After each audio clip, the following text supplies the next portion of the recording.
Are you ready to learn what red flags keep an eye out for when looking for love? Then we got you covered.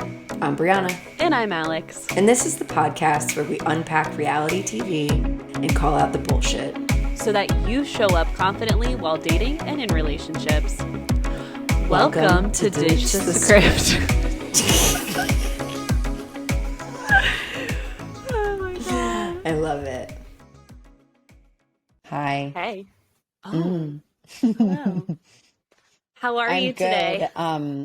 Quick update on me is that I became a mother. I'm a mother. Yeah, you did. Yes.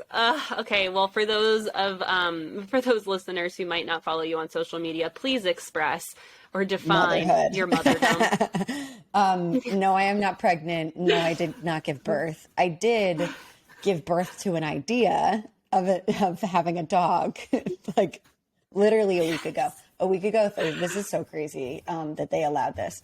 But a week ago Thursday, I was online and sometimes I'll go through Pet Finder and just like look at puppies and just like, Yep. But I'm never actually in a place to be able to get a dog. So it always feels like very distant. And it's like, this is really nice and that's really cute. And I'm able to keep like pretty good boundaries up.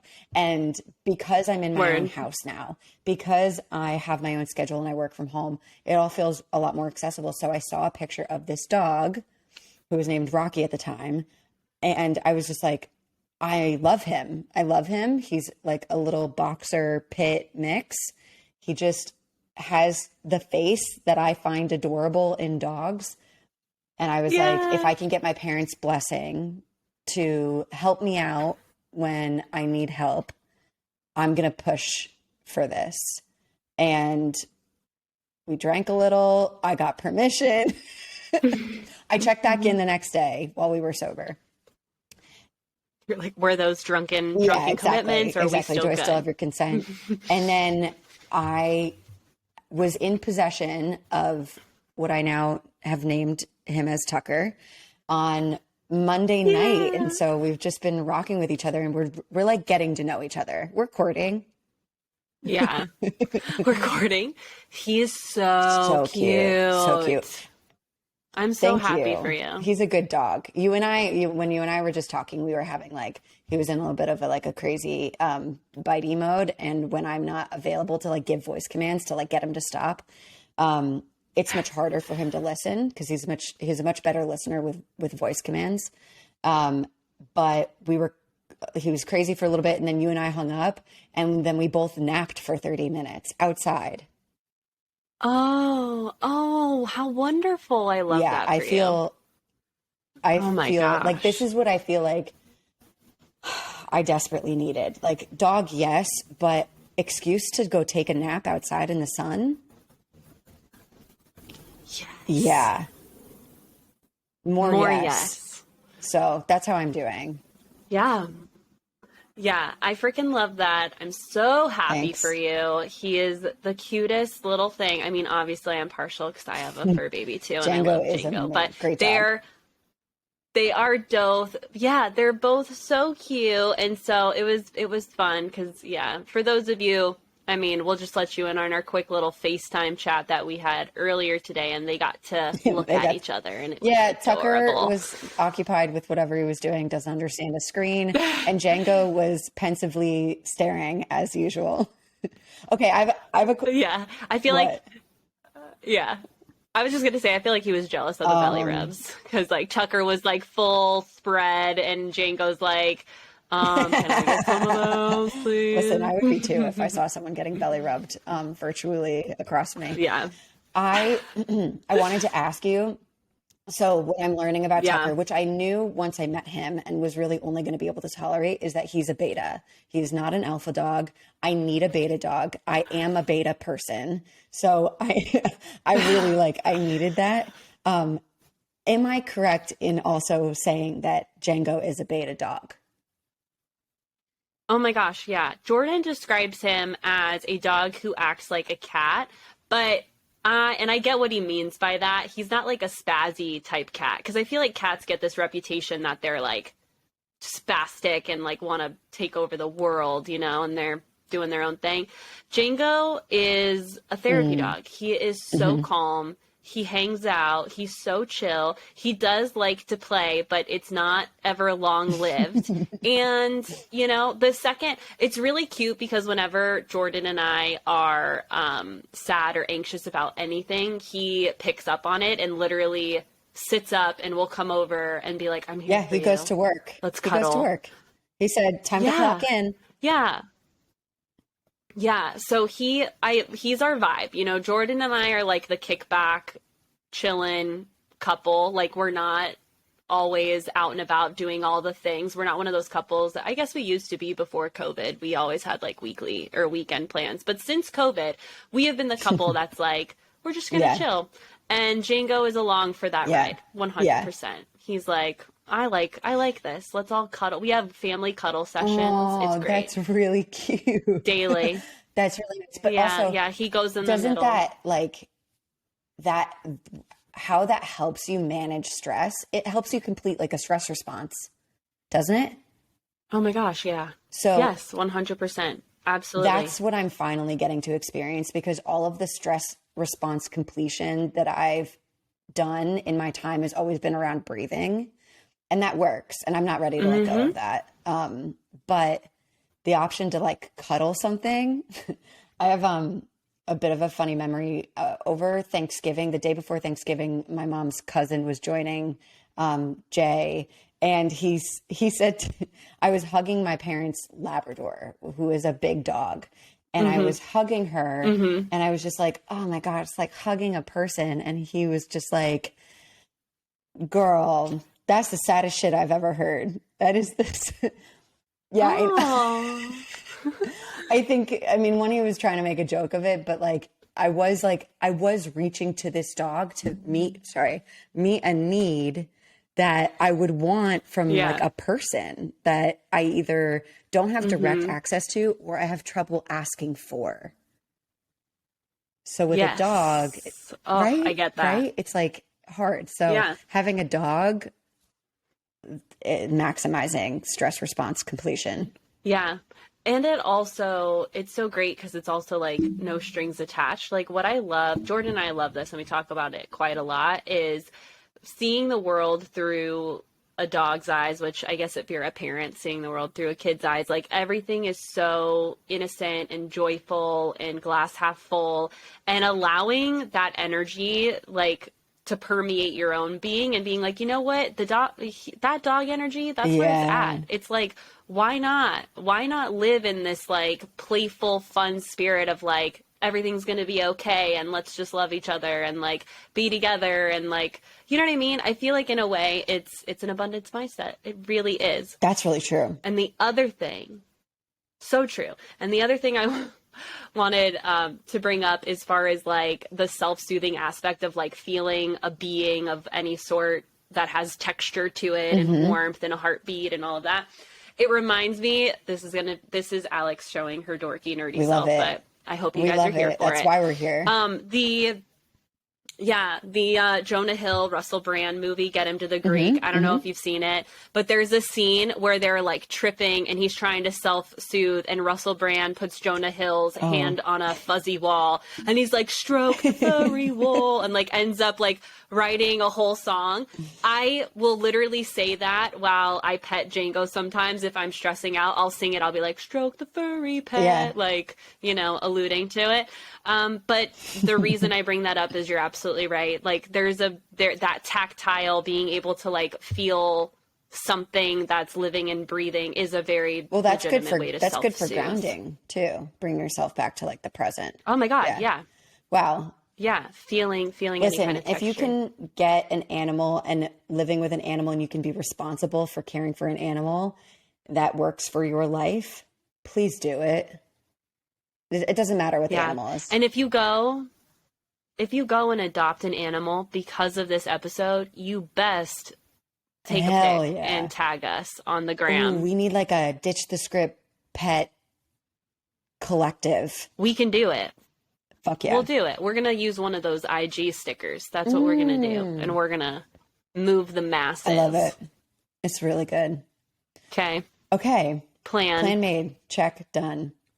Okay, so we are also quickly approaching Valentine's Day. which love Oh my it or hate it, gosh. it still exists and it's still happening. Yep. That's what we got. Yes. So I wanted to just Yep. check in and talk about some of our best and worst Valentine's Day moments. What is that? Whatever that means to us. What do you got? Yeah. I had a lot of crappy Valentine's Day experiences, and those are all usually involving situationships from my past. And like in particular, and I know I allude to this relationship a lot, but the one that brought me to my rock bottom, like, oh my God, I remember being so stressed out and anxious and feeling the need to impress and please on this day, which right then and there should have been a sign like, girl, this is not the vibe Right. of healthy love. Like, it's not, because it wasn't coming from a place of like, oh my God, I care about him so much and like I want us to have a great day. It was coming from a place of like, you're gonna lose him if you screw this up. It was so not healthy. It was so not healthy. And yeah, so when I think back on my Valentine's Day experiences, like they were all, the majority of them were a freaking hot mess express. I will say one of the best Valentine's Days was actually last year over quarantine, because Jordan and I got dressed up at home and I made some braised short ribs with a cauliflower puree, and we had a glass of wine, which is not normal Yeah. for us. We aren't drinkers. No, We definitely partake in 420. yeah. I was gonna say, We're more of that yeah, vibe. you're the chill and relaxed couple until the Yeah. Datchesons come into town, and then apparently Yeah. we drink a lot of wine, and then that's what we do for sport. Oh my gosh. Yeah, and we're here for it. But that's when we do it. And you know, that's just how we like to celebrate. But on Yeah. this day last year, we each had a glass of wine, which was just the leftover wine from the braised short ribs. And I very much remember finishing one glass and being like, I'm drunk. Yeah. Like, I am drunk. Yeah. How did I get here? That's cute. But it was a good so it was time. nice. But Yeah. I think like a takeaway here is sort of like doing something that doesn't have to be extravagant, but it's like a little bit left of your norm allows it to make it feel special, right? Totally. Yeah, absolutely. And like the contrast in the previous, like the situationship experience where I was always in my head, like, where do I stand with them? Like, I need to make this a big deal, like make this the best Valentine's Day for them. Like, that's my point here, is like, I put all that energy into them, but I got none of it back from any of the guys. Like, there's multiple that are coming to mind right now. And like I said, that should have been enough of a sign that it's like not good. Yeah. It wasn't a good match. Whereas with Jordan, like, we both very much enjoy being like, okay, well, what are we going to do to celebrate? Like, how can we make this special? You know? yeah. So it's better. It's equal effort is such a beautiful thing. Totally. And honestly, even in the camp of, I wouldn't say a situationship, because a situationship, by my definition, sort of falls under this category of you don't know where the other stands. There isn't this clear communication of like, what are we? And I think that there can be that for more casual relationships that are like very much understood. Because I think that it's appropriate to be able to be like, this is a casual relationship. So like, we're not doing something for Valentine's Day because that's not who we are in each other's lives. Yeah. Or that would send a different message outside of what the terms of this like dynamic is. But a situationship leaves a lot of room for anxiety, a lot of room for, well, are they going to do it? And if they don't do something, I'm going to be really upset. But how are they going to plan something for you if they don't know how you feel, or you haven't set any expectations for them to say like, this is what I need, this is what I want, and therefore like, are you going to give it to me or not? And when we don't do that, it's usually because we're like not ready to actually let it go. And in like in your case, you're speaking to, you're like that would have been a moment for me to really realize that this was like not a healthy love, this is not a healthy connection. But current you would never allow that. Like, current you would like step in and be like, this is not checking the boxes that I wanted, right? But not being in a different place in your life having a different relationship with romantic relationships leaves all of this room to like ignore this stuff and then be disappointed on these holidays that are like sort of like walking opportunities for disappointment, but could be really lovely when you're on the same page with your partner. You're receiving that mutual shared like equal opportunity to make it nice, like you're talking about what your last Valentine's Day was last year. Yeah. Also, as we've been talking about this, I remember Jordan and I's Valentine. Oh my God, this is so funny. I remember our Valentine's Day from the year before, which I guess was 2020, before all hell broke loose in March. And it was the first time I had sake. It was so great. And yeah, because we went to a sushi Japanese place and I got way too drunk because Alex is a lightweight and ended up throwing up in the planter outside the restaurant, and Jordan held my hair back and then promptly got me Gatorade and some drugs. And that was also our other, which in hindsight, Aww. Great Valentine's Day memory. Well, I can't keep up with him, okay? Even though we don't drink often, he can hold his liquor so much better than me, whereas I that night had 2 cocktails and shared a bottle of sake with him, and then that happened. Listen, but he was a good sport. Listen, it's all about figuring out what your limits are, where you're at. We do not need to keep up with each other. Yeah. No. No, but now we very much laugh when we talk. It's funny. It's kind of a hilarious story. That's funny. It's hilarious. Yeah. Cute. What about you? I want to hear about your like best and worst day. So I actually I've really only had one real Valentine's Day with a romantic partner. And that was back in like 2012, 2013. Wow, that makes it sound really sad. A lot of my relationships, we don't get to that February stage, I guess. We don't make it to the winter. It's just too much pressure. We don't make it to the winter. We never do. But in 2012, when I was dating this guy from college, and he had just come off of like 3 years of a serious relationship, and we were like, we were in the early stages. We were really connected and very comfortable with each other, and like knew that we both wanted to be there. But I think he was like exhausted from the Valentine's Day pressure that I guess he was carrying. I get that. Now that I'm saying it, I'm like, oh my God, this sounds like bullshit. This is bullshit. So what we ended up doing was like, this was in my people pleasing phase of my life, which was all of it up until like yesterday. Yeah. I was in my people pleasing stage where I'm like, whatever you want to do, like, yeah, you don't want the pressure of a Valentine's Day, like, go for it. That's okay. Like, I'm chill. I'm happy to do with whatever. It's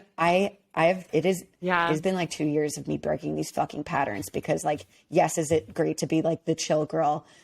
Do I ever get what the fuck I want? Never, ever, ever. When you just relax into the chill girl trope. Okay. So I'm like, yeah, no worries. Like I'm no big deal. I'm no stress. Look how much, really what I was saying in parentheses is, look how much easier I am than your ex-girlfriend because I was insecure. Yeah. So so we ended up like cooking dinner, which was like a mess, but like hilarious and fun and like great, but didn't feel special. And I felt like I had like years of waiting and wanting like a Valentine's Day, and I finally got one, and it just like didn't hit. Then I moved to Boston a couple years later, and a really good friend of mine, Emily Burns, shout out to Emily Burns. We started like having a Valentine's Day tradition where we always spend Valentine's Day together. Aww. And if it's not like the actual day, we'll do like the weekend of, and we've done everything. Like we've gone out and like done dinner and like made it nice. And then we've also like gotten drunk on our couch, like listening to Adele, screaming, crying, doing contemporary dance. And she's actually coming to visit next weekend for Valentine's Day. Yeah. I was gonna ask. I was gonna be like, well, if Emily, if she's taken this year, you can join Jordan and I. That was literally gonna be the next thing I said. But cool, that's amazing. So I love that for you guys. It's That's been really freaking fun. bomb. It's also definitely like helped me create a new relationship with Valentine's Day. And now, I mean, for years, I haven't stressed about it because she's been there for me through that. But also, I'm not mad at couples for having Valentine's Day. That doesn't bother me. I want especially my friends. Yeah. I want my friends to be treated nice on this day that like, maybe doesn't mean shit, but like my friends you deserve to be treated nice, you know? So like, it's just an opportunity. Thanks, You're welcome. Babe. It's true. Yeah. Yeah. And I think that, cause look, I so get it. Like this, I feel like I talked about this on Instagram recently, but like for the girls that when this holiday comes up for anyone that listens to this show and when Valentine's Day is drawing nigh, and that resentment, that energy of like, ugh, like what is the point of this holiday and blah, blah, blah. I get it. And I challenge you and encourage you to find a sense of gratitude. Follow Bree's example, find a way to enjoy it, because at some point when you do get into a relationship where you truly can, you know, meet the stereotype of this holiday with your future boo, you know, you're going to be able to enjoy that. And I think that energy shifts into a completely different ability to manifest a relationship that you truly adore. Whereas if you sit in that resentment and that like, bah humbug type vibe about the holiday, that is going to ring true for you. You know, your brain will find ways to kind of make that a self-fulfilling prophecy over and over again. So not worth it. Yeah. So I love that. That's so exciting for Thank you. I'm so excited. Yeah. So heading into Married at First Sight, and Bree and I just want to take a second to recap why we're covering this show, because yes, we love Bachelor, Bachelorette. We also love Love Island and are getting so stoked for it for this summer. And the reason we decided to step into Married at First Sight is because it gives us an opportunity to analyze relationships from a different viewpoint with different environments and circumstances that we don't get on other shows like The Bachelor, Bachelorette, or Love Island, right? We get to navigate cohabitating in this show specifically, as well as traveling and a bunch of other stuff. So you can get on board. I think like when a lot of people are seeking like relationship and dating content, we are looking for like something to relate to when we're in the dating phase. And that's so relevant because there's so much unknown. There's a lot of challenges that we all personally go through as we're trying to navigate finding a partner that is actually good for us. But it doesn't stop there. Just like marriage is not the final goalpost. It's not when this is like everything I've ever wanted and your life ends once you get married. Then you have to be married and you have to deal with really challenging, complicated issues within your relationship that lead up to that marriage, that lead up to those commitments, that still have everything to do with what each of you are going through personally and beyond after you make those commitments. And we really want to be able to build off of content that's already out in the world that people are watching on like a national scale to show different examples and create different kinds of conversations, because the point of what we're doing here is to like fill a need where we feel like there wasn't conversations, like comprehensive mental health and effective communication, healthy relationship building skills, types of conversations. And we really wanted to be able to do that. And we need to be able to spread our wings and look at different types of examples of that to do that. So we're mixing it up and we're here for it. And if you have any suggestions, you email us info@ditchthescriptpod.com for any shows you want us to cover. Yeah, especially ones we may have not heard of before. Okay. 100. Married at First Sight. What episode is this? Is this 5? 5. Yes, Big 5. Correct. Okay. So the Big 5. So we are in Puerto Rico. Couples are in this Puerto Rico. Where they play that on their radio every time someone lands in Puerto Rico. That song that Alex has just sang us. Yeah. And West Side Story. Oh yeah, that's right. Yeah. Gorgeous. Yeah. So, so anyway, we're in Puerto Rico. I really caused Bree to lose her focus. I threw her off with my melodious voice. And you like We're gonna reel it in. right into the West Side Story choreography. So beautiful. Which is honestly amazing choreography. So we'll allow it. Okay. So we are in Puerto Rico, and the couples are, this is spanning between day 3 to day 5 or 6 of their marriage. So they're really getting to know each other. Yep. They're getting to know what? Yep. I remember making a comment being like, okay, we're still on day 3. Yes, So yes. for me, I'm like, sure, whatever day. I know day 3 Day was 3 there, was there. though. Day 3 was like they have their individual hangouts, and they're getting to know each other. And so we're seeing Dates, more conversations of these couples like really getting into where they're at based on where we've seen them at so far, which they're all very different places. So yeah, 'tis a spectrum. we're going to start with Mark and Lindsay, who Yep. it was an interesting roller coaster with them. What did you notice? So Lindsay and Mark, look, I've been like really impressed with Lindsay's ability to be emotionally aware of how she's feeling. And honestly, I'm also kind of low-key surprised at her ability to communicate, because I feel like Mark struggles with his words sometimes. I think he gets really nervous, which I want to give the guy a break here, because let's be real, who wouldn't be nervous when your entire family is warning him about your angry side? Right. Yeah. And so one of the initial things that I found really interesting was when she was mentioning how they were going to learn how to make pina coladas. And he was trying to say, like, let's pace ourselves, you know, like, let's not go. But he really struggled, and he used words like your personality. You had 3 bottles of wine on the plane. And you could tell as he was trying to make his point, Lindsay was trying to handle it as sweetly as she could. She was like listening, but you could tell she was low key offended. And I really feel that Mark just needs help with his words. He needs help finding his Agreed. words. I think that the place that he was coming from in this conversation, a later conversation that they had where things sort of blew up a little bit more. Yep. His perspective is pretty valuable. He's noticing her. Right. The times, so he already notices that her energy is like on a level 10 usually, until he gets those softer sides of her, which we get to experience. We get to see him experiencing more.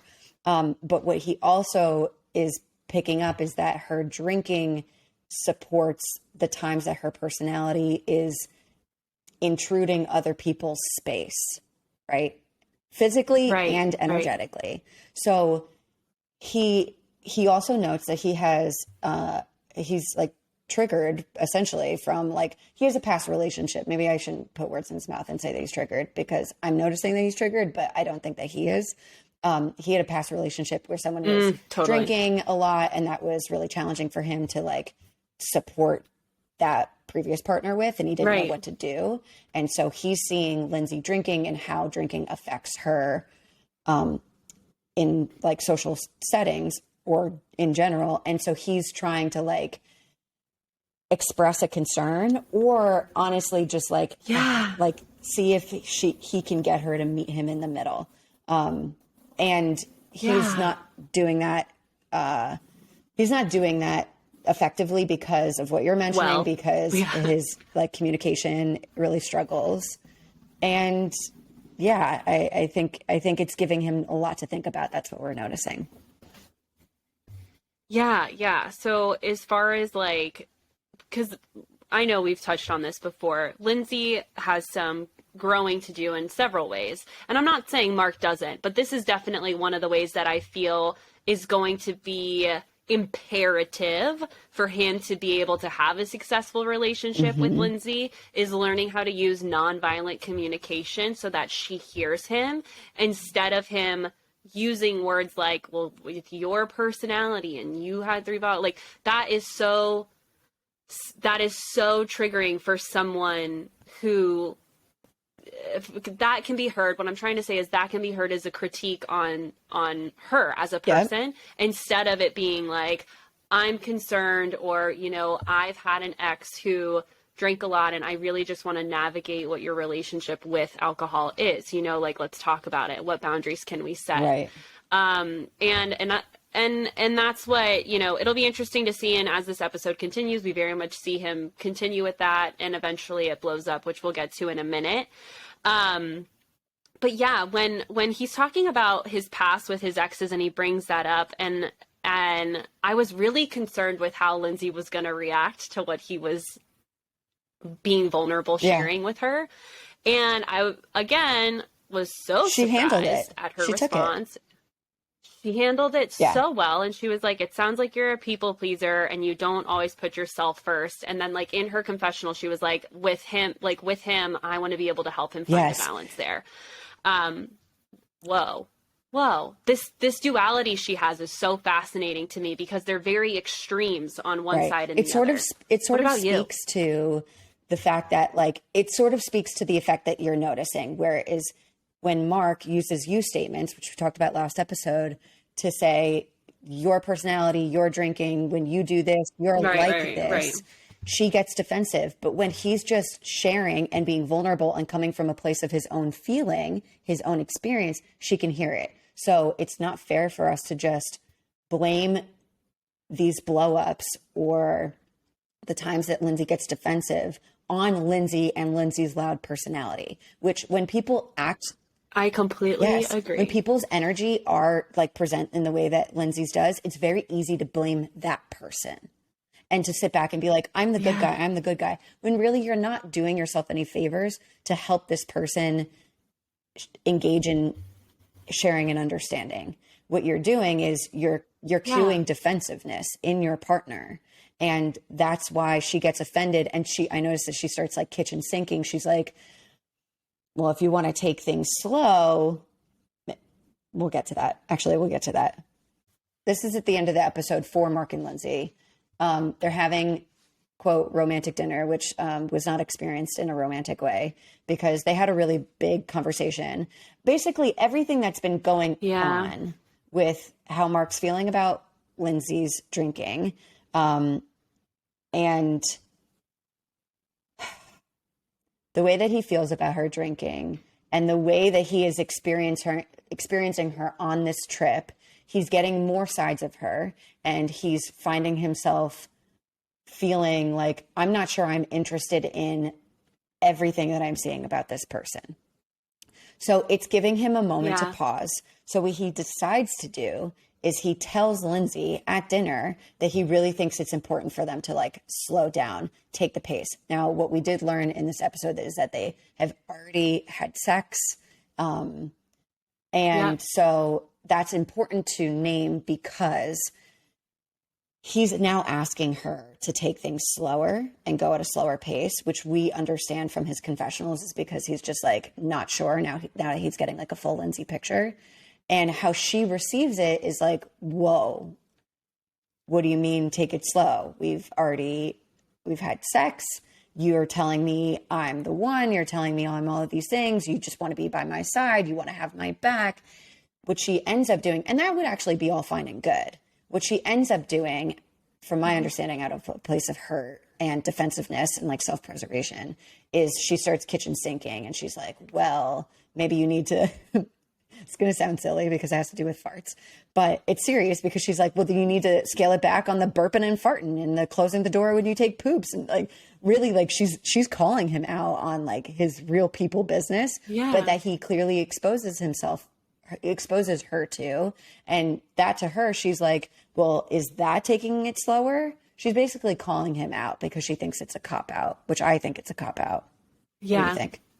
I do too. And I really feel that, again, Mark's inability to communicate effectively here is what the issue is. I feel like if he could have defined, because she even asked, like, what are you asking for? Because he kept kind of talking in circles. And, you know, he was alluding some of the drama that has occurred on the show and blaming, you know, to quote Mark, he said, girls attacking you and fights on the plane, two events that have affected us in getting to know each other in flow. He said that. Again, I feel like he's trying to circle around the issue, which is he's concerned about her drinking, but he doesn't say that. He keeps blaming these other events on external factors. Lindsay can't control all of that, right? Yes, she has a hand in it, which we're going to discuss later because it involves another, it involves Katina. A couple things. But in this instance, he was floundering, trying to, and Lindsay is a very intimidating woman because she's no nonsense. I'm really proud that I'm really proud of her here. And then, yes, she very much goes down a vindictive, contemptuous path. And I'm ready to quote and call her out on the shit she needs to fix. But I'm really proud when he kept kind of circling around and being like, you know, well, don't get lovey-dovey. We need to slow things down. And she finally was like, what are you asking for? What do you mean by that? I was so glad. And I'm so proud. Yeah, because that was it. It was a lot of fluff. There was no like, I need you to define what you need from me. Like she wasn't saying I won't do that. She was like, be explicit. Tell Alex, me I what literally you need. wrote down, I said, I have no idea what he is saying. I have no idea what he's trying to say. So you can imagine how she felt. Yeah, and she even said that. It's confusing to hear you say I want to take it slow when you were the first one to want to jump all in, which I'm assuming she's alluding to sex, because I feel like that's what a lot of people consider all in. And sorry. Yeah, and we never really got an answer from him. He kind of kept saying, you know, just don't be so lovey-dovey, don't be so lovey-dovey, which is really painful to hear. You know, it feels like rejection. You know, we've been physically intimate and now you're trying to hold me at arm's length. And here is where Lindsay snaps in her confessional, and I'm sure she said it to his face. I feel like we did hear her say it to his face, but she starts immediately with "you're so stupid," which is contempt. And it does not get any better from there. She gets up from the table and storms back to the room, and he follows, and chaos ensues. That's right. Yeah, it was hard to watch. I was proud of her until I wasn't. Same as you. Yeah. Yep. And I will say that for anyone listening to this, whether you're single or in a relationship, this is why having skills on how to fight fair is so important, because Mark tried, and I even made a note of this, like when they're in the hotel room and she's kind of just being super vindictive and coming at him on all fronts. Mark says, you know, I'm not going to make you happy right now, so I'm going to go take a break. You know, he alludes to like, I'm going to step out, but then he keeps talking to her and until he finally leaves the room. And Jordan and I practice this in our relationship. The timeout method is what I lovingly call it, because we know what the science shows about when someone gets emotionally dysregulated, right? When they're in their feels, there is no way you can have a logical conversation because of the way your brain is firing. Like literally the part of your brain that's in charge of logical decision making goes offline because your fight, flight, or freeze response comes in. And so the benefit of taking the time out is to allow your body and brain to calm the F down so you can think logically about the issue at hand and actually get to a solution. Preserve your relationship. Exactly, because otherwise all it is pointing the finger, he said, she said, emotionally reacting to one another in a loop, in a merry-go-round of craziness. And someone needs to make the decision to get off the merry-go-round. So Mark initially attempted and then continued to speak, which is like, stick to your guns. If you're going to say you're going to take a break, take a break. And eventually he left, and that's kind of where we left off with this couple. We're on a cliffhanger. Yeah, it's not looking good. I'll say that. No. Mark, I hope you find your words in the hallway. Okay. All right. Let's switch over to Katina and Olajuwon. Yes. Okay. You go first. You go Okay. first. My thing about Katina and Olajuwon is that the biggest issue that I had was when they were in the gym together. Because honestly, for the rest of the time that you had the same feeling, the rest of the time that they were like sort of spending time together or getting to know each other, they're making like, I don't know, regular progressions. Like, honestly, he does a lot of love bombing, and I'm just going to name that and just call it out. But I do find them being vulnerable with each other and sort of exploring past experiences and la-di-da-di-da. But the thing that stood out to me the most, that I had the biggest issue, was Olajuwon brought Katina to the gym, and Katina goes to the gym because she's like, it's early days, so I don't really want to I don't want to take this person out. I'm sorry, I don't want to take myself out of maybe this person liking me, because I could flip a switch with him easy. So what we didn't know from Olajuwon's perspective is this is his world. Like, he must be a trainer. Or if he's not a trainer, he's very passionate about the gym, which, no shade. Yeah. Do your thing. If that's how you rest and recover, go for it. There is science that supports that as well. Yeah.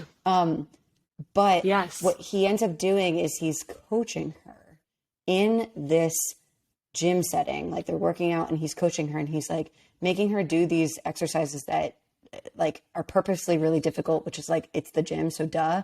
But also he's like, no, tell me what you're mad about. Tell me what you're mad about. And she's like, I'm annoyed with you about this. And what we learn later in a confessional is that he did that on purpose to try to get her to, quote, open up. And all that speak up. Yeah, herself. all that reads to me is, so you're forcing your partner without consent to be vulnerable, to open up, to share something that they're frustrated about. That might work for you in the gym as a trainer with a client, but that is not going to work for your partner. And she goes, if I would have dated someone like him in my 20s, I would have cried. Mm-hmm. Mm-hmm. I see the most red flags with this couple, on so many levels. He said at one point to her, "This is my element. I want you to respect this." And when she speaks up, and this is what he alludes to later when he's referencing this date, she goes, "I don't like these." And he's like, "We don't come to the gym to do the things we like to do. We do the things that make us stronger, make us look good, and all of that." And I was appalled when later he's referencing this date, because eventually the guys get together in this episode, and he says that he pushes her to speak up, and when she does speak up, he tells the guys that he told her, like, "I'm so proud of you for, like, that's what I want in my woman, is for you to tell me when, I'm crossing lines." That is not the date we witnessed on the show. And he pushed her. All. It was so toxic. It was wouldn't so have been not aligned okay. across had he not pushed her in the way that he did. Yeah. And he threatened her. He said, "If you drop this, I'm taking my ring off," which, like, even if that's a joke, that's not funny. Like, you don't threaten your relationship for shits and giggles, right? Or to motivate someone in the gym. If you're taking this seriously, you don't throw that out there like it's candy, The other thing that I think is unhealthy, I caught this really in the beginning of the episode when Olajuwon was talking straight to the camera. He never talks about how he feels about her or what he's thinking about their relationship. It's always about how she is feeling him, how she is enjoying their time together. It's really suspicious to me. I watched it back. Jordan and I were, once I pointed it out, Jordan was like, "Oh yeah, that is really interesting." Because it's like, she's enjoying our morning together. She's doing this. What about you, Olajuwon? What are you feeling? How do you feel about this relationship? Other than, we know he thinks she's hot, and he loves that she has his back. But other than that, I want to know how Olajuwon, like, where do you feel in this relationship? What's going on in your mind and heart? You know, what concerns do you have? And we got a little bit more of that towards the end. I just think it's really interesting that in his confessional, he wasn't like, this is where I'm at. It was all like, she's feeling me. She's enjoying our morning together. She's doing this. It's like, bro, let her speak for her. You speak for you. I just thought that was really interesting. And then the other thing, and this is something that so many women, I know, I used to be here. Katina, when she says that switch line that you mentioned, she said something could switch and all of a sudden he doesn't like me. And my note here is, wait, Katina, what about you? What if you end up not liking him? What if he flips your switch? And so I really feel, and I get it, like when we're enamored with someone, we're excited about someone, I feel like we slip into this habit of like, oh my God, how do they feel about me? But I want to remind you, you get to choose too. They're dating. So they're dating you as well. Hear it again. They are dating you as well. The person that you so desperately want to like you is dating you too. Yeah. Sheesh. Yes. So, that was really concerning. That gym date was like nauseating on so many levels. One, I felt bad for her because he was pushing her. And two, the way he was talking to her was really disrespectful. Yeah. I just think that he generally, like, he has no idea what the fuck he's doing. He has no idea how to be in a healthy relationship. And I know we have said this again and again and again. There are moments where I find him to be on the right track. But I only think that comes from him, like, having, like, him not being a sociopath. Like, I only think that comes from him being, like, a person that people do connect with and do like. He's emotional and assuming that is authentic. It's refreshing, especially for a woman to typically see and experience in a man. But it doesn't make up for the fact that he has no idea how to approach this relationship and actually see and meet his partner where she's at. Instead, he is steamrolling the whole situation and making sure that he is exactly behaving the way that he has always envisioned to be with his wifey. And it's just like, makes me sick. Yeah. Yeah, I can't wait to see what the experts do with this couple. I forgot about them. Like how they, I kind of wish they could go on the honeymoon and like check. I wish they checked in with the experts before they went on the honeymoon. Like, quick pause. How are we feeling? The only thing that we know that is happening is like people are talking to the producers and sometimes the producers involve themselves. Okay. Anything else on them? I hate them. Sorry. Ooh, that came out of my mouth. I like Katina. No. Look. Let's clarify. You don't hate the people. Yes. The relationship dynamic isn't healthy, and that's what you don't like. Exactly. Thank you so much. I hear you. Yeah. I felt what you were saying. I get it. Thank you. Preserving me for the public. Okay. Noy and Steve. Oh, Noy and Steve. Preserving you, girl. You don't need no preservation. So Steve and I hit a rocky moment that we'll definitely touch on, but this continues to be the relationship that feels the most relatable in my experience out of everyone. What I really appreciate about Steve that we saw in this episode, not only with Noy, but with the guys as well, is that he's very emotionally intelligent. You pick that up? Yes. I'm not surprised at all. Yeah, he's very grounded. He's a much better communicator than Mark. I feel like he could use some fine tuning on just how to like put Noy's heart at rest, but they're figuring it out. And I also feel Noy is very open-minded and doesn't choose to take some of the things that the way Steve words certain things personally. I think she gives him the benefit of the doubt, which is a mindset I tell all my couples. I'm like, assume your partner has your best interest in mind, right? Give them the benefit of the doubt. Exactly. What we do get to see from them in the positive sense is that they are both very comfortable with each other. They're both really attracted to one another. We know that Noy has strong feelings for Steve. She started to allude to that before we got to this episode. And we know, and we learn in this episode that Steve like very clearly names it, like how attracted he is to Noi, which is great. That feels really important for their relationship dynamic. They feel really comfortable with each other. They're making poop jokes. We love that. I love that. They're me comfortable. Too. And honestly, like, you correct me if I'm wrong about this, but they're comfortable with each other in the way that, like, I think they're taken a little bit aback about it because it's so early, but they're comfortable in a way with each other where, like, you and your partner are really comfortable with or we're really comfortable with each other to start. Oh my God. Am I right about that, or did I get that wrong? Jordan and I, 100%. Yeah, we've always very similarly been like Steve and Noi. Like from the beginning, it didn't bother us to talk about. This is on me a little bit because I announce my poops. I don't know why. Listen, it's sort of like dog training where I'm training Tucker to ring the bell. Yeah. They're just ringing the bell. Yeah.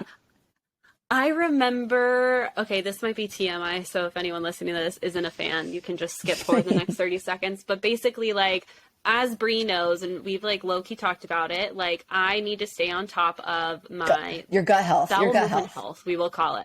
Yeah. My gut health, yeah. And so at that time in our relationship, I was doing a really good job, and so... my number twos were really quick, and Jordan was honestly impressed. He was like, wow, those just, and I was like, yeah. They slide right out. Like, it's great, you know?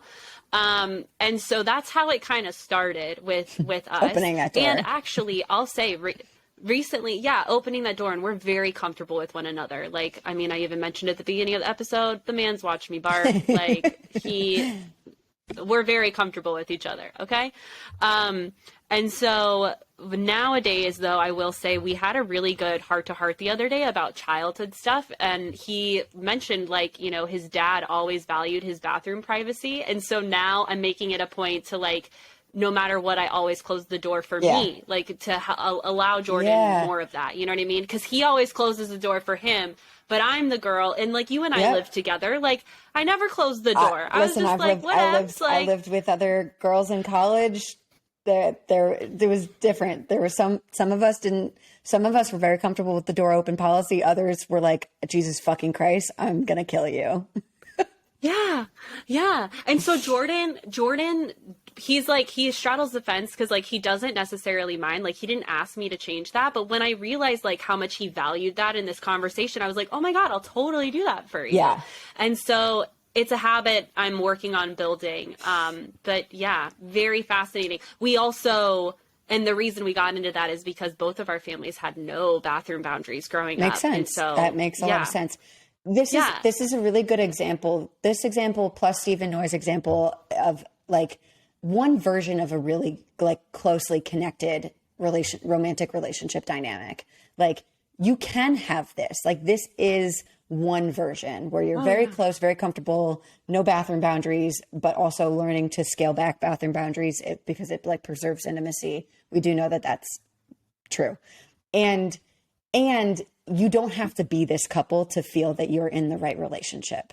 You can have, you can have different boundaries. You can feel like you never want to talk about this. I used to think that if you couldn't talk about poop with your partner, then like it wasn't the right relationship for you. And that is true maybe in my life based on my priorities. But I no longer think that is like the gold standard, which that is so weird to make a gold standard. But what I would like to cap this off on is the Burger King philosophy, you can have it your way, is true in relationships. Okay? That's right. That's a slogan moment. You can have it your way. Whatever that means for you. Burger King, that will be because you're absolutely right. Sorry, I just wanted to say Burger King. Sponsor us. Yes. My way of saying it is that is the last time we'll be mentioning you until you pay us. Run us a check. And then we'll mention you again. Okay. The end. So, we got to get to the point with Steve and Noi. So they're in this. Yep. They're in their comfort space. They're in a really beautiful part of a relationship where they're really into each other. And it's so refreshing to see because I actually don't really see that with too many of the other couples in like the way that I relate to, as I mentioned. So they're in this space, and Noi goes away for a confessional. The producers ask her if she thinks she's falling in love with Steve. She says, I think that I am. She comes back and she tells him. She's like, the producer just asked me. And it was like her way of opening it up. And she just like went for it. And I get that because as she lets us know that's who she is. Like if she has it on her mind, she's just going to say it. Steve did not reciprocate. He was obviously caught off guard and he said, thanks for sharing it with me. And he just let her know, like, I have really strong feelings for you. And the end. Yeah. I wanted to ask you a question. Yeah. Do you think it's important to reciprocate the I love you just because your partner is like there? No. Hell no. Hell no. What no. Yeah, tell me.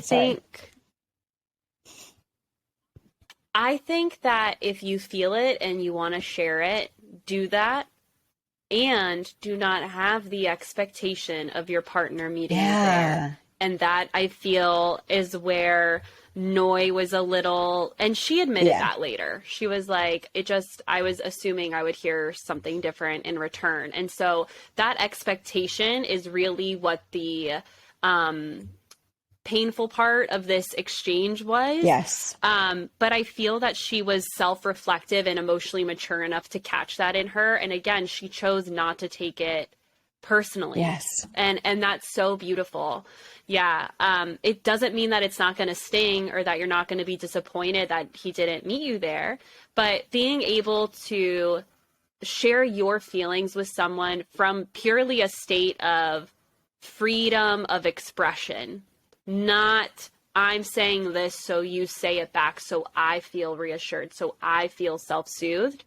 Two very different things. I love that you said that because I find where many of us get caught up because telling someone that you love them is such a vulnerable thing to do. And it's incredibly brave. It's really brave. It's a big step. And I give people credit for having the courage to take that moment. Where we get stuck is because it's such a vulnerable moment. We let go of the fact that we just said something really incredible and we glob onto what is their response. And a lot of times, a lot of us don't feel better until we've heard that person reciprocate what we want to hear to feel soothed, to like get back to a place of neutrality. And that's where I think that we fuck up, because if you're going to take this risk, please know that it's a risk. Give your partner the space to be where they're at and handle that with care, honestly, with a little bit of reflection, have a little bit of compassion. That it's a lot to be on the receiving end of that moment. Yeah. And so I'm really proud of how Noi kind of was able, because you could see it on her face. She was upset. But then she didn't shy away from sharing how she felt with her girls, because I feel like that's another tendency is like people put that out there and when it's not reciprocated, they kind of take it back. But she didn't do that. So that makes me feel that she genuinely meant what she said. She shared her feelings about same thing. I'm slowly falling in love with Steve. She's really happy. And then later on their dinner date, she did allude to like, it wasn't what I want to hear, but like, I get it, and that's I great. love how he handled that moment because he had time to reflect. Yeah. He had spoken about it with the rest of the guys. And so the fact that first of all, big tip, they revisit this conversation, which I think is really important in relationships. Like the first time you tackle something big like that, anything doesn't have to be, I love you, could be something else. And it doesn't go exactly as you want. Like, feel free to take space and come back to it. You don't have to avoid it and pretend like it never happened. Yeah. Which a lot of people do. They pretend that it didn't happen because it was embarrassing, or it can feel embarrassing, rather, I should say. But so Steve doesn't do that. They revisit it because they are comfortable with each other. And he says this line that I loved was, I want to be able to honor where I'm at and how I feel is. And then he talks about how he feels strongly about her, but it's really, they've only known each other for a couple of days. And while the circumstances are really different, he is excited to continue to like see where his feelings develop. But that he's being truthful in where he is at emotionally. And I thought that what a beautiful way to express to your partner how you really feel while establishing a little bit of security without overdoing it for the sake of preserving their feelings. Yeah, completely agree. He's great. He's very emotionally intelligent and mature. Yeah, he's fab. And then it was interesting. They find out that both of them have cheated on previous partners when they were young. That was a cool conversation. And it was a cool conversation. And I think that, Noy said it so well. She's like, seeing how my actions impacted someone else and like how they felt, it made me never want to do that again. And Steve said, same here. Like, I've learned in hindsight, like, that conversation just needs to be had ahead of time, if that's even a temptation. And I completely agree. Obviously, I don't condone cheating. But it's so true. And so for them being able, because that conversation could have gone so many different ways, but for them to level with each other and share their growth and the lessons that they've learned the hard way and doing that is huge. So, yeah, great job, you two. Okay. Ready Keep going. To talk about Alyssa and Chris. Am I ever ready to talk about these two? They are an emotional roller coaster. So we do see Alyssa and Chris like have a moment where they're enjoying each other, but they're paddleboarding. And the only reason why Alyssa is actually enjoying is because she has physical distance from, she names this. We're not even assuming this. She literally names this. She has physical distance from him. And what I did notice is that she's enjoying it because he's falling a lot and she finds that funny, which feels very like playground behavior. And something that I noticed about Alyssa in this, the emotional turmoil that she feels is the way that she victimizes herself. Why me? She says this, why me? Why did this happen to me? Obviously the experts screwed up. And it made me think about our conversation last week where I was just like, damn, why don't they ask the experts what the fuck they were thinking? Because that would be really incredible. If you really feel that way. Exactly. Really cool insight, because how is it that you're seeing all of these other couples get on, obviously hit their own issues, but like get on, but you're the only one. But for her, a lot of people take this perspective. And I find that a lot of things that we want out of life don't happen for people that look at life this way, which is, why me? Why is this happening to me? Yeah. What you look for, you will find. Mm-hmm. What you look for, you will find. And so she has very much put on the hat of victim. This is happening to me. They screwed up. They did this to me. And because of that, every interaction she's had with his groomsmen, his family, any apology he's even said, she's taken to label his character or basically build a list of why he's not the match for her. And it's really yucky to watch. It's so gross. Yeah, like, it's so gross. It's so whiny, and it's so manipulative, really, is what it is. And that's why it rubs us the wrong way. And Chris says at the beginning of their like package or whatever, when they are going out on the date, he says, I feel that Alyssa sees disagreements as disrespect. And I kid you not, earlier this week, I have a private client who I gave some journal prompts to, and she emailed me and literally said, I'm realizing my mother wounds stem from her thinking disagreements and boundaries are rebellious behavior. And so this is something that is also a pandemic in and of itself. If someone disagrees with your opinion, or if someone sets a boundary with you, that doesn't mean that they're being disrespectful. It doesn't mean they're being rebellious. And I think we all need to check ourselves and make sure that we do not interpret those things with that lens. So true. It removes the opportunity to have like healing conversations. And maybe healing is the wrong word, but like Yeah, healing conversations. Like all of it. How are you growth. exactly? How are you ever going to grow? How is your relationship going to grow? How is your dynamic going to grow if you cannot tolerate a challenging moment? What we didn't see in this episode, but I caught in the like after show that must have aired last week, but they play it right before the new episode. Right, And right. I didn't watch all Yeah. of it because I really only turn it on a couple minutes before it airs. Alyssa's on the show. She's being interviewed by the host of the show, and the host is asking her about like Chris and like what's going on. And they were talking about the way that Alyssa prefers to have a lot of the conversations with Chris off camera. And she's like, Yeah. she's like,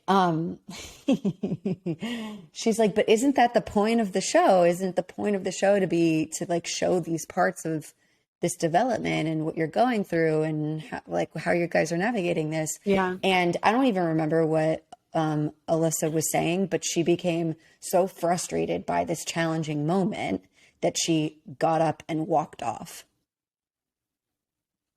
Oh, on the Yes. after party. Yeah. Oh my gosh. Can't deal with it.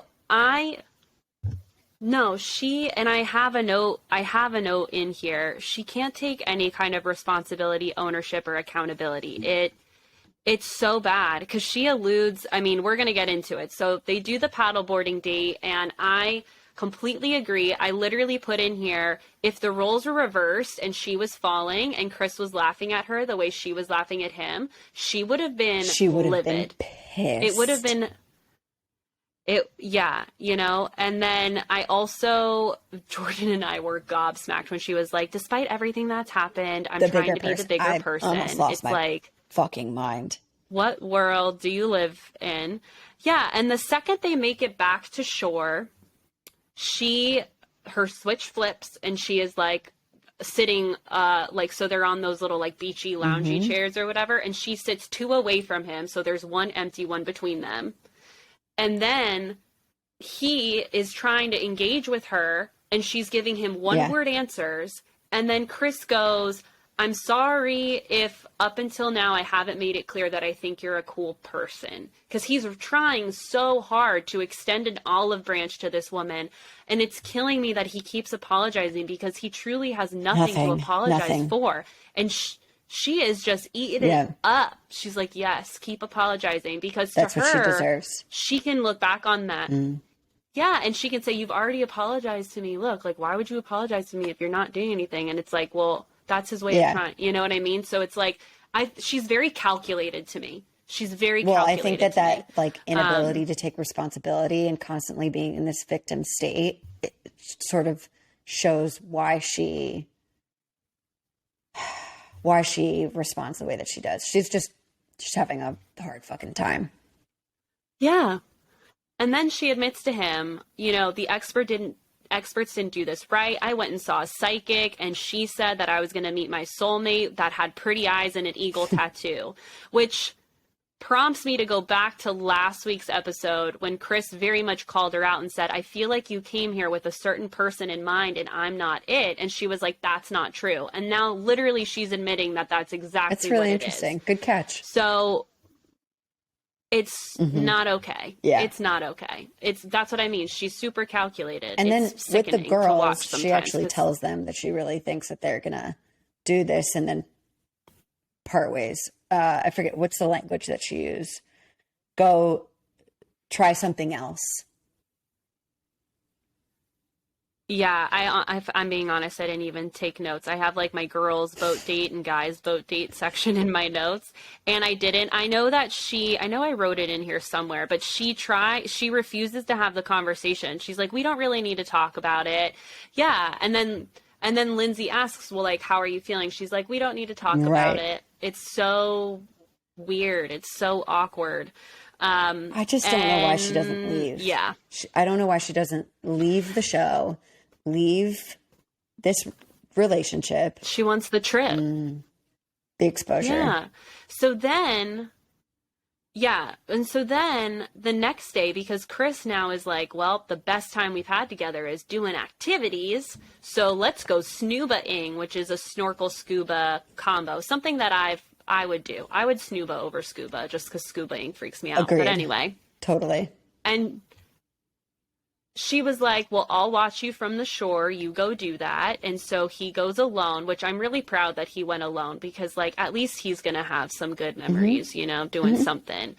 And she isolates herself in like a little, I don't know if it was like she's trying to eat lunch and the producer's standing there in her face, starting to kind of be like, okay, well, what's going on? You know, how do you feel about these things? Why aren't you going with Chris? And what ensued had my jaw on the floor. How did you feel about everything that she started to So it seemed that she got upset because with Alyssa, it's always like a switch flips and I have no idea what happened. She got a call from her mom and her mom was making her feel like you need to basically be nicer. You need to do this differently because the way that you're coming off, the way you don't want to come off a certain way on television.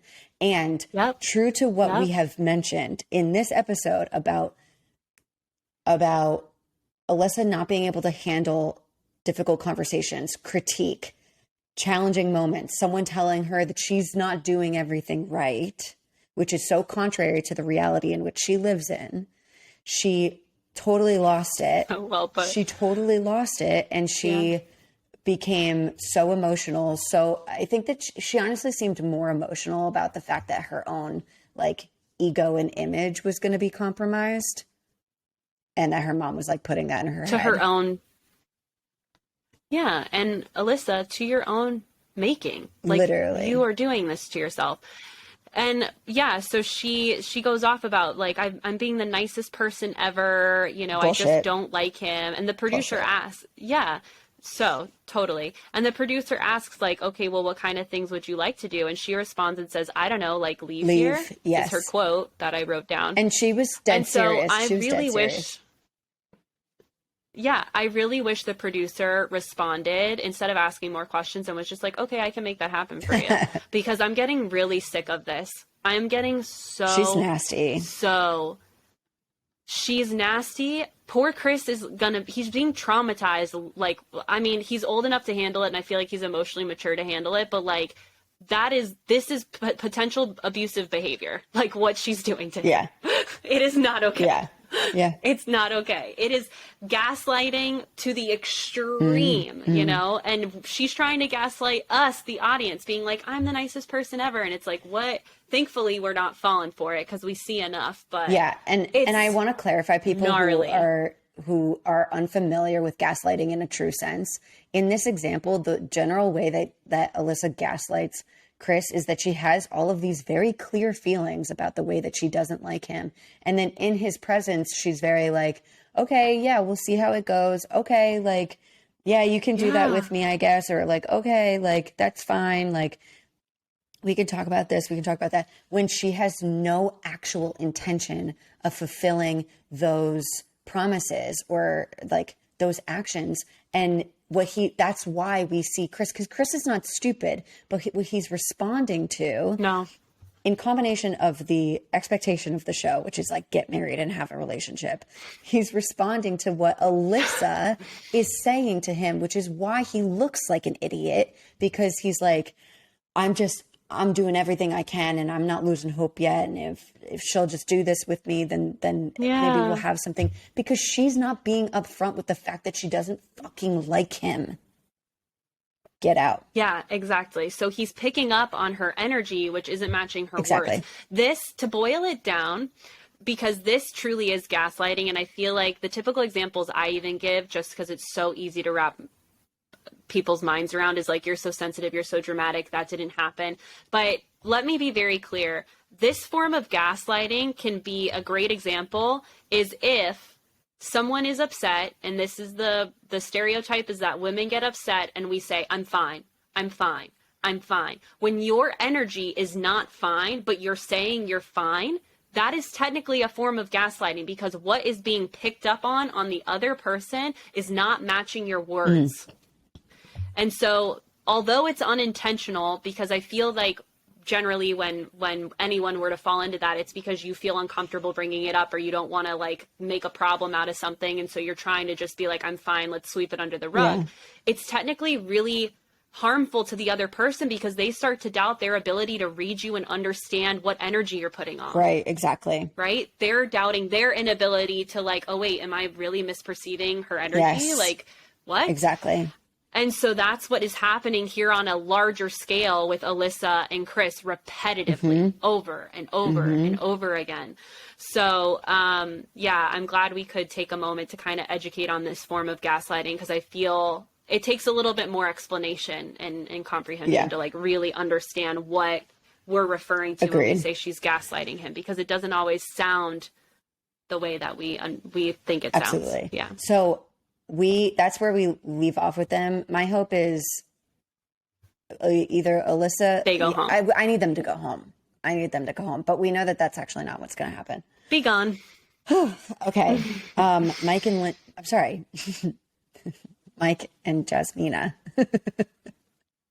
Michael and Jasmina, you got it. I'm so sad.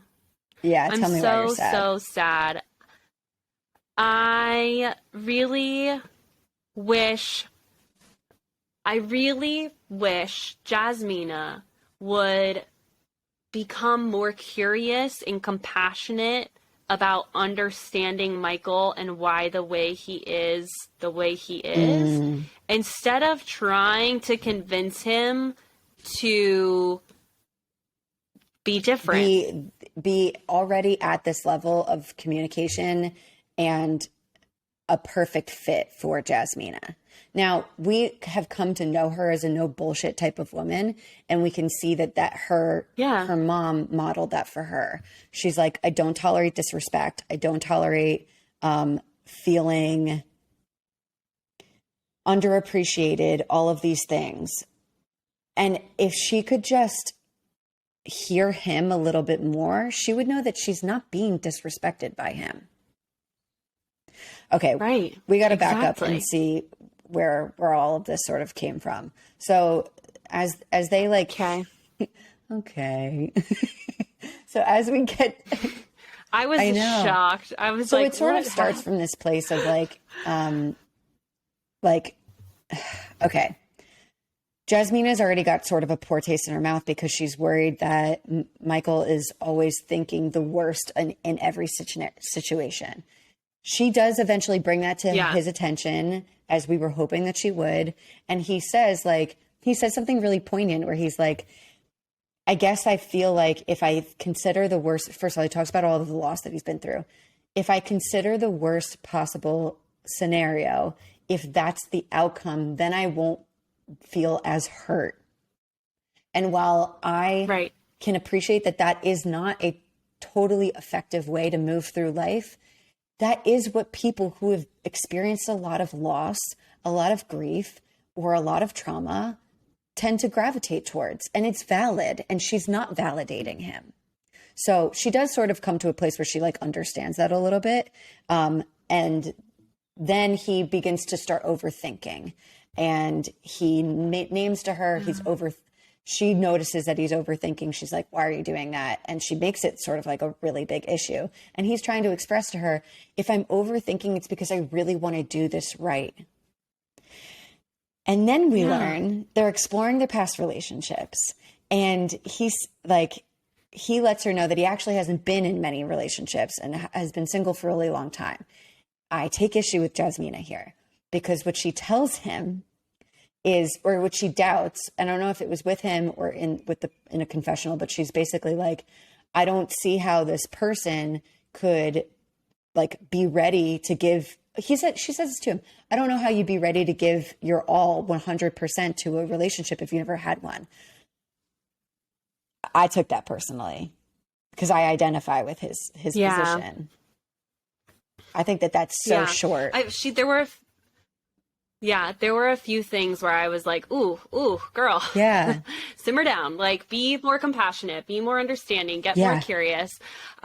Because and that's what I mean by she's so focused on trying to get him to do and to think the way that she wants him to think, that she doesn't take the time to be like, oh yeah, oh my God, you lost your brother when you were 6 and like had all of this crazy death, like one right after the other. That's so crazy. I'm so sorry. Like, what was that like for you growing up? Like, what have you done? Like, have you gone to therapy for it? Whatever. And instead it was like, I'm sorry you went that way, but someone else would have taken that and gone the other way, you know, live no regrets. And it's like, bro, you just sped past everything that he just the shared biggest, with most you traumatic moments of his life to prove your point. That's exactly what she was doing. She's desperate to prove her point.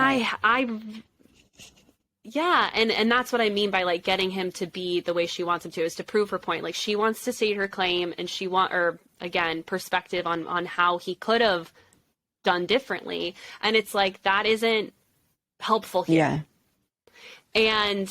And so, yeah, there were a few times in this evening where I was like, ooh, okay, like, we need to, like, this is where Jasmina's weakness is. It's like, you need to learn how to validate. You need to learn how to actively listen and be more empathetic, so that I'm not saying you can't share what you would like to see in the relationship or what you hope for his mindset to turn into. I'm not saying you're not allowed to share those things. I'm saying lead with compassion first. Lead with understanding him first, and then go ahead and bring up, you know, I so get how you would fall into this state of expecting disappointment, because then you're prepared for it, you know. And I hope someday we could maybe work on the mindset of, well, I'm gonna live for these people. I'm gonna live my life with no regrets, so that I really leave a legacy in service of the people I've lost throughout my life, you know. And saying it that way would have been heard by him too, you know, because all he's feeling right now is like, oh, I keep fucking up, I keep messing up, I'm messing up this which relationship, is reinforcing his own and it, belief. of course, is causing him to get in his head. Yeah. It's not so healthy. Then they get to this place, or so they're on the boat. While everyone's on the boat, this is a group activity. They start playing Never Have I Ever, which I hate that game. Because it requires you to omit information about yourself that, like, maybe you wouldn't choose to omit. But anyway, people love it as an icebreaker or whatever. And so they're in this setting, and Olajuwon, who is just like, I don't care what his history is. In mine, just mine, he is like a classless person. Like, there's just like not a lot of class. And that comes from two people who are like, love poop jokes, but no class here. Like, talking about sex stuff is so personal to me. Like, no. So anyway, he's like, has anyone consummated their marriage here? Meaning, has anyone had sex yet? And Michael starts answering, being like, you know, it's like blah, blah, blah. He's saying no, but he's like starting to give like a winded answer. And he stops. And then Jasmina starts saying, like, she's saying, we need an emotional connection, so on and so forth. And I guess they had a debate, which we did not see aired. They had a debate where Michael felt that he was cut off. He felt that Jasmina cut him off. Jasmina saying, I didn't cut you off. That's not how I experienced it. I didn't think I was trying to do that. And then they get into this heated debate where Jasmina's issue with him, which she was like, your language was really aggressive. I really didn't appreciate how you were trying to make your point. I apologized for making you feel that way. And we learned that he takes issue with that, because he's like, that's not a real apology, which it's not. Saying, I'm sorry you feel that way is not it. If she had said, I'm sorry that what I did made you feel that way. Like, is that different? Did I say anything different? Jordan and I had this conversation, and we do feel that in this circumstance that is the exact difference. It's like, I get what Jasmina's saying. If you don't think that you are guilty, quote unquote, of whatever is being accused of you, in this case, like, he feels she interrupted him, and saying something to the effect of like, oh my goodness, you know, I'm so sorry that whatever I did made you feel that way. That wasn't my intention, you know. Next time in the moment, could you bring it up so I can be more mindful of it? That would have probably put Michael at ease. But I do agree with Michael saying that I'm sorry you feel that way is kind of a gaslighty apology. It's putting the blame on the other person. And so, yeah, I do feel like that's different. I feel like your language there is Yeah. different. At least Jordan and I do. But this is a great conversation to have within your Exactly. relationship, you know, because Michael ended up saying, if that's what you mean, then I'll accept it moving forward. Right. And that wasn't good enough for Jasmina. And like sort of to the theme that we are noticing here in their dynamic is if it's not exactly the answer that she wants, she ain't budging. There's no compromise on her end. No. So, honestly, sort of similar to Alyssa, this disagreement translates as disrespect, and she's very sensitive to feeling disrespected. Yeah. Michael is not trying to disrespect her. And he's also noting the way he's like, I'm trying to work on the aggressive language. I'm trying to work on that. The accountability there was big. It's so Let's insane. see if that action follows up with those promises, of course. But he's taking accountability, and she is just stone cold, dude. That's all I got. I feel like she's anticipating a fight, and the fact that he's not fighting with her and instead is like, okay, heard, like, I'm going to work on that or whatever. I'll be mindful of that. She's like, we even saw it on her face. She was like what? Like, she was expecting a fight and he didn't give it to her. And so I'm really concerned. I really wish, I kept saying this the rest of the episode. I was like, I wish we saw the interaction, because I find it very hard to believe that he was rude and aggressive when I've been seeing Jasmina be way more rude and aggressive and disrespectful. So I'm wondering if there's any projection going on, but we didn't get to see the conversation that they're alluding to in this moment. So the jury is out on that. Like, it's hard to tell. I can't say with the utmost confidence, because I feel that there have been so many moments where he could be disrespectful, rude, and aggressive back to her based off of what she has said to him in response, you know, not validating him, trying to prove her point. And he hasn't been that way. We haven't seen him ever be like that. So it's hard for me to 100% believe that that's what happened. Agreed. But I need to let that go because I'm never going to know. Yeah. Maybe we'll see more in their dynamic and see what she's talking about if it's the case. And it was mentioned by his family as well. So anyway, okay. So we have more to learn about all of these couples in the next episode, which we are constantly on the edge of our seat to find out. I wanted to make a quick announcement about our February 10th Alfie conversation. So really quickly, Alfie is a new app. It's in beta that is focused on, it's there to support people who identify as women to build professional networks, have conversations with each other, sort of similar to Clubhouse, if that was like a wave that you had got on, where there's like moderated real-time live chats that people can be a part of. But there's also a lot of articles that are posted there. There's a lot of different trainings that are available there. It's very, very cool. It's very user-friendly. And so Alex and I have been invited to do a moderated live chat on dating and relationships, building confidence, and specifically around like the Valentine's Day holiday for people who are in relationships and people who are single. So we're very excited about that. Yeah. Yeah. So February 10th, it's 1 p.m. Pacific, 4 p.m. Eastern. If you want to join us, then go ahead and shoot us a message on Instagram or an email, info@ditchthescriptpod.com.